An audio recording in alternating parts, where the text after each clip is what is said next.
Bueno chicos, voy a explicar aquí los ejercicios del tema 10 con unos supuestos prácticos que he hecho yo para que podáis hacerlo mejor vosotros y aprendáis a hacerlo bien por si a alguien no se le ha quedado claro en clase o ha faltado clase, puede verlo aquí tranquilamente. Mira, vamos a hacer primero lo que vimos en clase, que era dentro del impuesto de la renta. Acordaros, había dos modalidades, la directa simplificada y los módulos. Vamos a empezar primero por la directa simplificada y luego pasamos a los módulos. Esto era, ¿os acordáis?, de los que ganaban, empresarios individuales que ganaban menos de 600.000 euros. Tenían que elegir entre directa simplificada o módulo. La diferencia era que el módulo era una media que nos daba el gobierno de nuestra actividad y la estimación directa simplificada es que declarábamos directamente lo que ganábamos. Por tanto, si nosotros ganamos más de lo que nos da la media del gobierno, lo suyo es que declaremos por módulo porque pagamos menos. Y en cambio, si ganamos menos de la media que nos da el gobierno con los módulos, nos vamos aquí a la directa simplificada. La fórmula del rendimiento en estimación directa simplificada es siempre igual: ingresos menos gastos menos el 5% de rendimiento de ingresos menos gastos. Es decir, que nosotros tenemos que poner todo lo que hemos ganado, le quitamos lo que hemos gastado al año y le quitamos luego un 5% de rendimiento, que es como diríamos, descuento especial que hace el gobierno, quitando el 5% de ese rendimiento y descontándolo también para pagar un poco menos. Entonces, lo que hacemos es, podemos suponer una empresa que ha ganado 87.000 euros y ha tenido un total de gastos de 38.000, incluidos las amortizaciones, que dijimos que era también un gasto, acordaros, y al restar, pues nos va a dar una cantidad que a su vez le podemos hacer otro 5% para descontarla también como una especie de gastos de difícil justificación. Claro, aquí lo que dice la ley es que ese 5% de ingresos menos gastos siempre tiene que ser menos de 2.000 euros, porque el máximo que nos van a permitir deducir son 2.000 euros. Es decir, que si nosotros haciendo el 5% de ingresos menos gastos nos da más de 2.000, solamente nos podemos descontar 2.000. Si nos da menos de 2.000, pues pondremos lo que hemos sacado de ingresos menos gastos. En este caso, quitando 87.000, que son los ingresos, menos los gastos, 38.000, menos estos 2.000, que son el 5% de 87.000 menos 38.000, el máximo, porque en realidad el 5% de esta cantidad es 2.450, pero al ser más de 2.000, solamente nos descontamos 2.000 y por tanto nos quedaría un rendimiento a final de año de 47.000 para esta empresa. Ahora, con este dinero que hemos ganado, que es el rendimiento de todo un año, nos vamos a la tabla de los tramos de retención y de ingresos del impuesto de la renta y nos vamos a mirar la columna de la izquierda, acordaros. Entonces nos situamos en la columna de la izquierda y vamos a buscar la cantidad inmediatamente inferior de lo que hemos ganado. La inferior de 47.000, en este caso veis que sería 35.200, que es la que está por debajo porque 60.000 ya estaría por encima, y cogemos esta fila, ¿vale? ¿Qué significa eso? Que nosotros vamos a movernos en esta fila. ¿Por qué? Porque primero viene una cuota íntegra que se paga por los primeros 35.200, una cantidad fija, y luego por el resto, hasta lo que hemos ganado, se paga un 37%. Por tanto, nosotros miramos la primera columna, la segunda y la cuarta, ¿vale? En este caso, pues lo que hacemos es, nos vamos y creamos una especie de segmento, como explicamos en clase, pagamos por los primeros 35.200 8.725, es decir, por los primeros 35.200 pagamos la columna de la derecha, que está aquí la segunda, la cuota íntegra, y el resto, desde aquí hasta lo que hemos ganado realmente, que eran 47.000, vamos a pagar un 37%, que es el porcentaje que viene al final de la fila, que se paga por el resto de la base disponible. En este caso, haciendo los cálculos, pues tendríamos los 8.725 de cuota fija, que hemos dicho, esta parte de aquí, y ahora el 37% de la diferencia entre este y este, que nos da 4.366.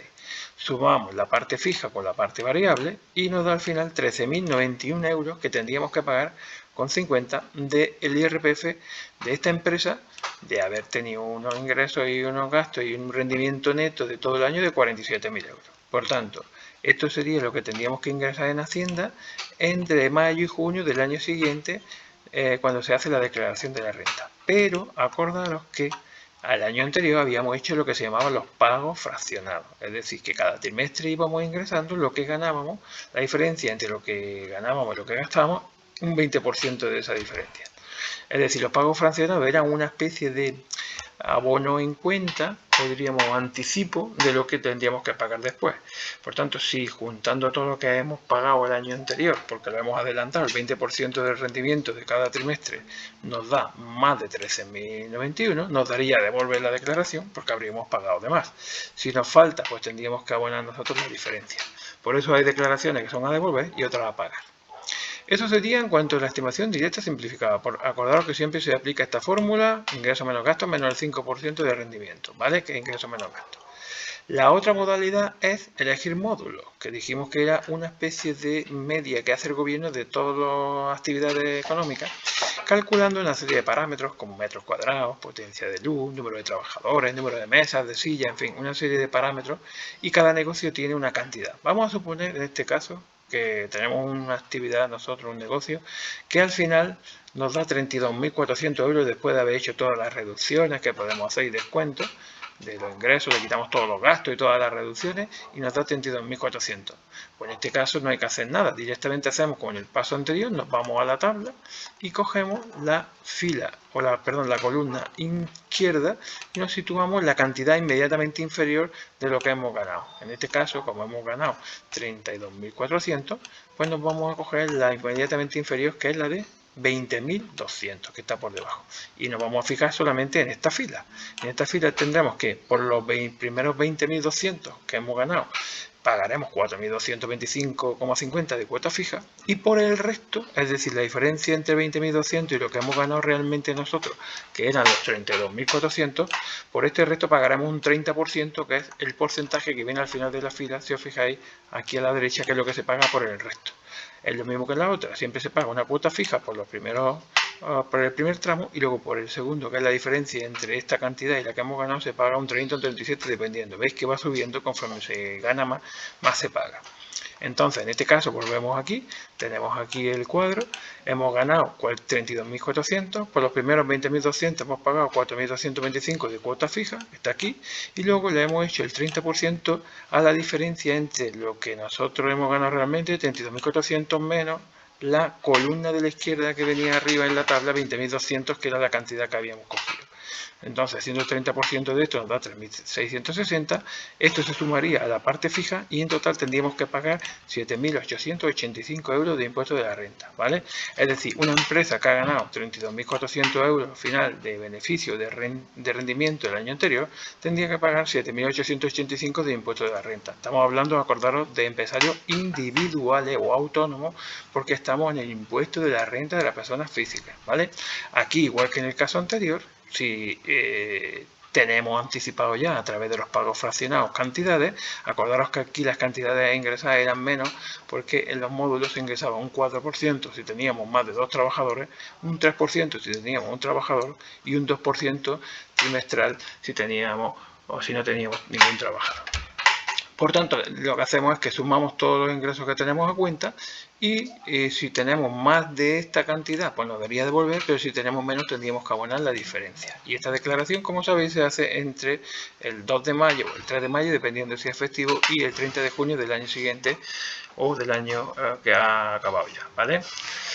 Bueno, pues nos queda entonces el supuesto de impuesto de sociedades, que es el otro que vimos en clase, que este era más fácil, acordaros, porque el impuesto de sociedades, que es también un impuesto directo, pero en este caso se paga un tipo fijo, es decir, no es por tramos, que eso va aumentando según se gana más, sino que se paga siempre, diríamos, sobre una cantidad, ingreso menos gasto, y se aplica un porcentaje.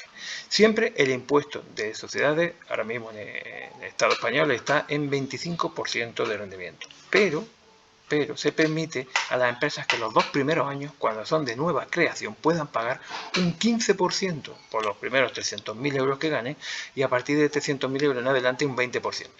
Esto sería durante 2 años. A los 2 años todas las empresas vuelven y pagan el 25%, que es el tipo general. En este caso vamos a suponer una empresa que ha ganado 485.000 euros de ingresos, ha tenido 150.000 euros de gastos, lo cual nos da 360.000 euros de rendimiento, y aplicamos por los porcentajes que hemos dicho. De 0 a 300.000 pagará un 15%, que es 45.000 euros, y por el resto, desde 300.000 hasta 360.000, que son 60.000 euros, pagará un 20%, serían 12.000 euros. Sumando los 45.000 de antes más los 12.000 de antes, esta empresa pagaría 57.000 euros de impuestos de sociedades por haber ganado 360.000 euros el año anterior, que es el rendimiento que ha tenido. Acordaros que había unas características que decía que las empresas tienen que ser de inicio de actividad o de nueva creación las que se puedan aplicar este beneficio del 15% durante los 2 primeros años por los 300.000 euros que gane en esos 2 años. Pero, ¿cuándo no se entendía que eran de inicio de actividad o de nueva creación? cuando era una compra-venta, cuando lo habían comprado la empresa de otra anterior que ya estaba existiendo, o cuando un autónomo había transformado su empresa individual o autónomo, había pasado del IRPF a impuestos de sociedades porque había transformado la empresa a una sociedad limitada precisamente buscando pagar menos, entonces en ese caso ya existía también y tampoco sería de nueva creación, o cuando es una sociedad que está dentro de otra sociedad mayor, lo que se llama una filial, en ese caso tampoco se puede aplicar este beneficio. Luego acordaros siempre este beneficio del 15% por los primeros 300.000 euros y el 20% por el resto sería los 2 primeros años de empresas de nueva creación o inicio de actividad. ¿Vale? Bueno, espero que os sirva de ayuda para hacer los ejercicios del tema y para la lección en general. Un saludo, hasta luego.